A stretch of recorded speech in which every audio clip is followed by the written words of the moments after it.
Năm nayប្រេងអន្តរជាតិប្រចាំសប្តាហ៍បានធ្លាក់ចុះដោយសារតែកង្វល់ពន្ធនិងកំណើនអ្នកផ្គត់ផ្គង់តម្លៃប្រេងប្រចាំសប្តាហ៍គឺបានធ្លាក់ចុះតិចតួចនៅក្នុងការបញ្ចប់ការជួញដូរក្នុងមួយសប្តាហ៍គឺដោយសារតែកង្វល់ពន្ធគយនិងកំណើនអ្នកផ្គត់ផ្គង់នោះហើយបើយោងទៅតាមសារព័ត៌មាន Reuters បានបញ្ជាក់ថា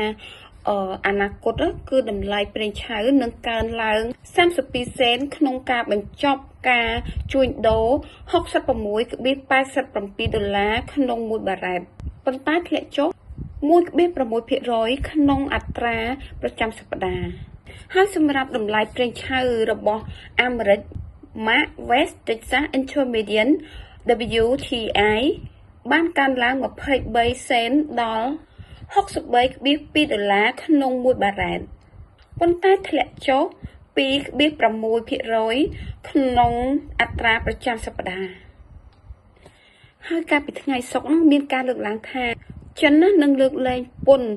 របស់អាមេរិកមួយចំនួននេះដែលជាហេតុបង្ហាញថាសង្គ្រាមពាណិជ្ជកម្មនឹងបានចុះកម្ដៅបន្តិចហើយប៉ុន្តែចិនគឺបានច្រានចោលក្នុងការចរចាប្រទេសទាំងពីរអញ្ចឹងបានន័យថាឥឡូវហ្នឹងគឺស្ថានភាពសេដ្ឋកិច្ចហ្នឹងគឺនៅតែស្រពិចស្រពិលហើយនៅតែមានកង្វល់នៅឡើយទេហើយការធ្លាក់ចុះប្រេងឆៅប្រចាំសប្តាហ៍ហ្នឹងគឺមានការរួមចំណែកផងដែរពីកំណើនរបស់អង្គការនៃប្រទេសនាំចេញប្រេងកាត OPEC ពីខែមិថុនានេះតទៅចាអញ្ចឹងបងប្អូនមានតែតាមដានជាមួយនឹងប្រេងរបស់យើងបន្តទៀតនៅវីដេអូក្រោយហើយខ្ញុំមិនដឹងថាតើសេដ្ឋកិច្ចរបស់យើងនឹងគឺបន្តនៅធ្លាក់ចុះបែបហ្នឹងឬក៏យ៉ាងណាដោយសារឥឡូវនេះគឺអាមេរិកហើយនឹងចិនគឺមិនទាន់មានភាពច្បាស់លាស់ក្នុងការចរចារកមតិរួមណាមួយទេអញ្ចឹង